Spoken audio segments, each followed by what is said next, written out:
Bom, voltamos aqui, pessoal, para a aula 1, só que agora na parte 3, tá? Então, para quem viu a parte 2, possivelmente viu que eu fiz um corte, tá? E esse corte foi porque no decorrer da aula começou a dar alguns erros na programação e eu fui procurar ver qual era a solução para esse tipo de problema, tá? Bom, o que eu encontrei foi que, dependendo da maneira que você instala na Condas, tem alguns programas já no seu computador, pode ser que a instalação que a gente chama, né, no root ou global, tá, do Anaconda, ele pode ter alguns arquivos corrompidos ou não está funcionando da maneira que você quer, porque ele tem muitos pacotes já instalados. E aí, o que que eu fiz?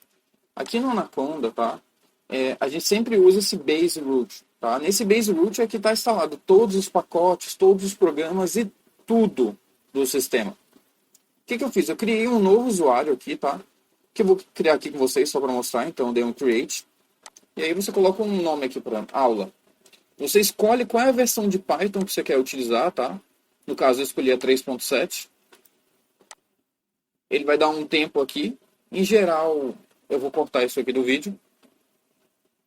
Pronto, ele acabou de criar, tá? E aí, a partir daqui, você pode ver que ele tem muito menos bibliotecas instaladas do que ele tem com o modo padrão, root. E aí você começa a instalar as bibliotecas que você quer realmente utilizar no seu projeto, porque você viu que tinha necessidade de utilizar elas.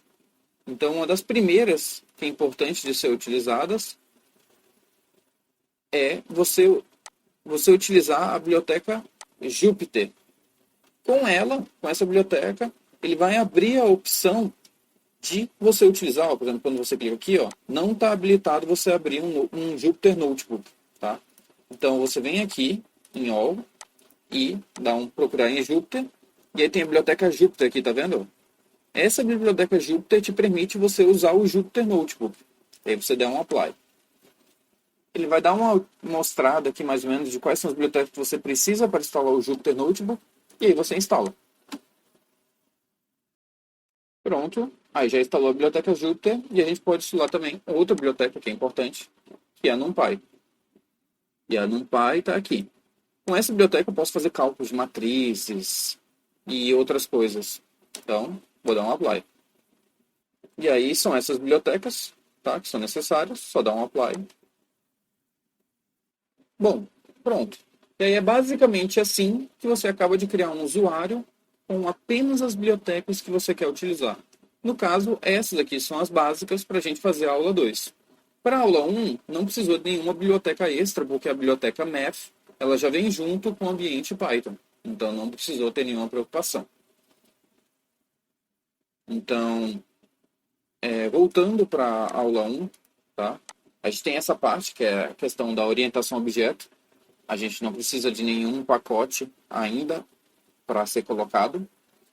Bom, o que aqui é a noção básica de orientação a objeto, tá? Então, todo objeto, ele pode ter uma função init, que algumas linguagens chamam de construtor, tá? Eu vou adiantar um pouco, não sou uma pessoa que trabalhou muito com objeto em Python, então com certeza talvez eu vou falar muita coisa deslize para quem realmente já conhece a linguagem, mas eu vou falar um pouco sobre a prática e o que eu já fiz, tá? Com Python em orientação a objeto. Então aqui você tem como se fosse um construtor, tá? Nesse construtor o que acontece? Toda vez que você cria um objeto, ele pode solicitar argumentos ou não. Nesse caso ele está pedindo dois argumentos, x e y, tá? E aí o que acontece? Quando você criou o objeto, você oferece esses dois argumentos e aí aqui dentro ele vai colocar para variáveis locais, né? São variáveis que funcionam só dentro daquele objeto que você criou ou do próprio objeto.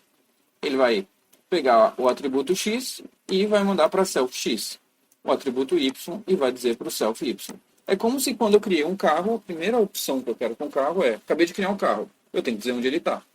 É basicamente isso. Outra função que ele tem é deslocar, tá?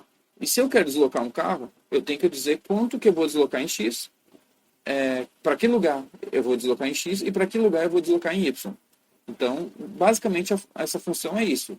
Se você chamar um método deslocar do carro que você acabou de criar, você vai definir a posição XY e essa vai ser a posição XY que o carro vai. E a mesma coisa você tem um método translate. Esse método translate você informa para ele quanto que ele vai andar em x e quanto que ele vai andar em y. E essas funções vão ser somadas no valor self-x e self-y do carro. E se a qualquer momento você solicitar um print para esse objeto carro, ele vai escrever: o carro está na posição, né? E aí, como a gente já viu nas outras aulas, né? Porcentagem F, né? Então aqui vai ser colocado com o valor que a gente está aqui, e esse aqui vai ser colocado com o valor aqui. Então ele vai estar na posição x, y, tá? Então vendo aqui na prática, tá? Então a gente vai criar esse objeto. Acabamos de criar o objeto carro. E aí aqui eu vou criar um carro, tá? Então o nome do carro, aqui é a classe, e qual é a posição inicial desse carro 1. Acabei de criar e dei um print no carro 1. Então, eu acabei de criar ele na posição 10, 10, então o carro está na posição 10, 10. E se por acaso eu chamar o método deslocar, e ele está indo agora para a posição 5, 5. Então, dando executar, então o meu objeto, carro 1, está sendo deslocado para a posição 5, 5. Então, a posição final dele é 5, 5. Agora, se eu der um translate, tá?